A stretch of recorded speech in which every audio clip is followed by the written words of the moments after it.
Para hindi na magkasya sa cellphone guys.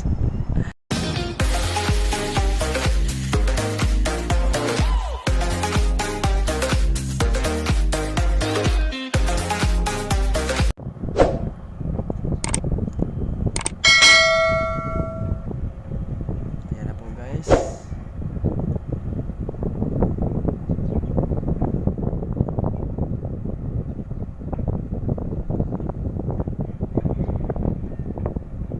Medyo lumiwanag na.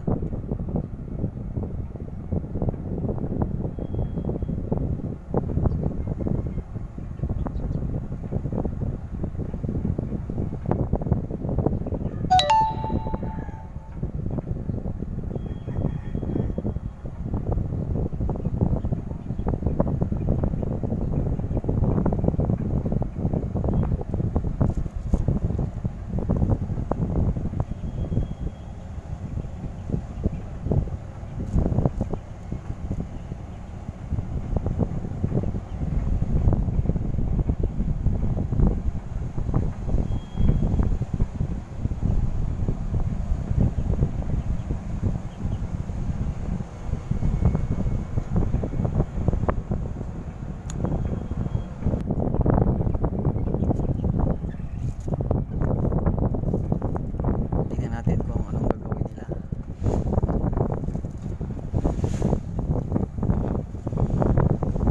Nakatalikod pa yan, kasi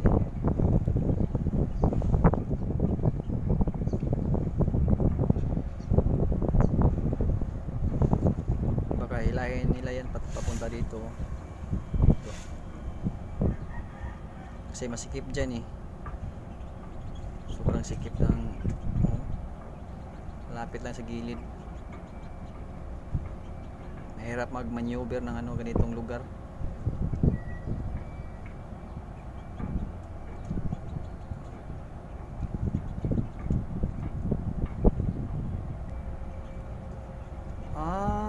Actually guys, apat pala yung tagbot.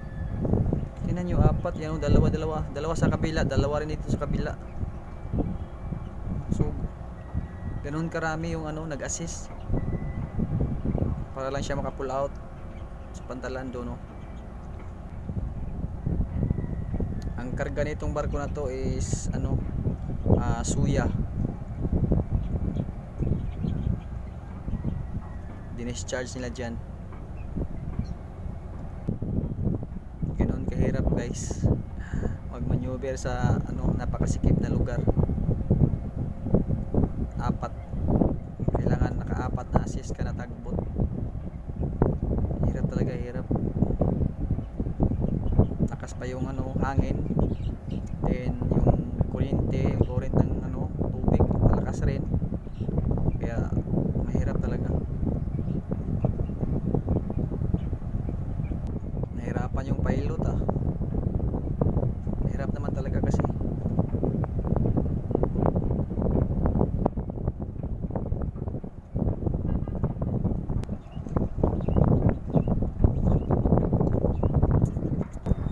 malapit na sila.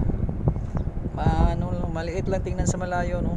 Pero dito sa malapit medyo malapit sila, oh. Tingnan nyo, ang laki.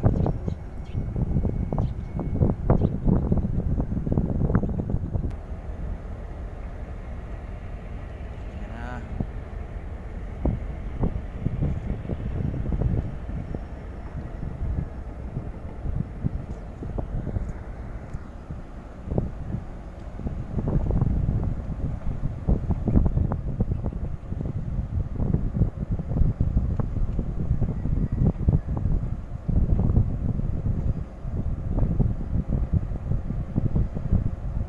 Hinihila siya ng yan tagbot guys, oh.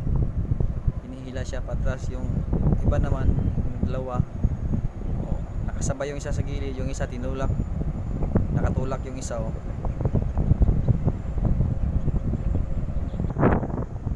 Yan, malapitan.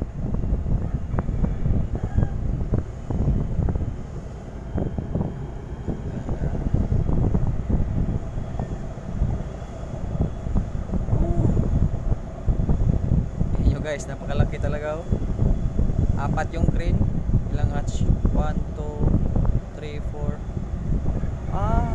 4 hatch lang pala. 1, 2, 3, 4. 4 hatch lang pala guys, 4 hatch.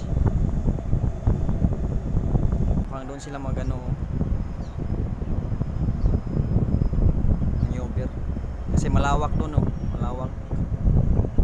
Dalhin nila doon. Dalhin ng mga tagboat yan, 4 na tagboat.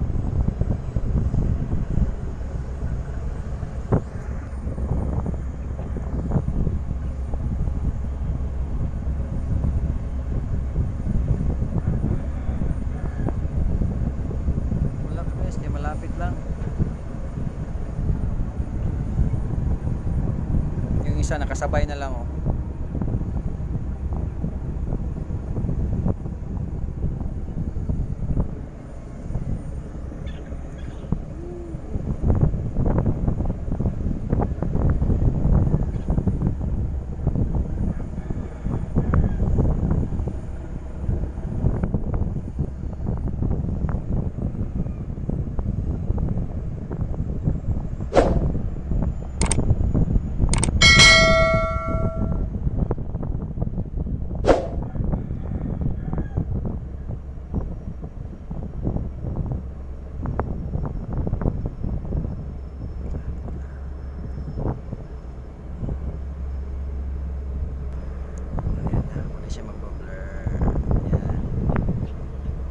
Grabe guys, tingnan nyo. Laki, ang taas. Orient Irish.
Guys, tinulak na ng isang tagboat oh.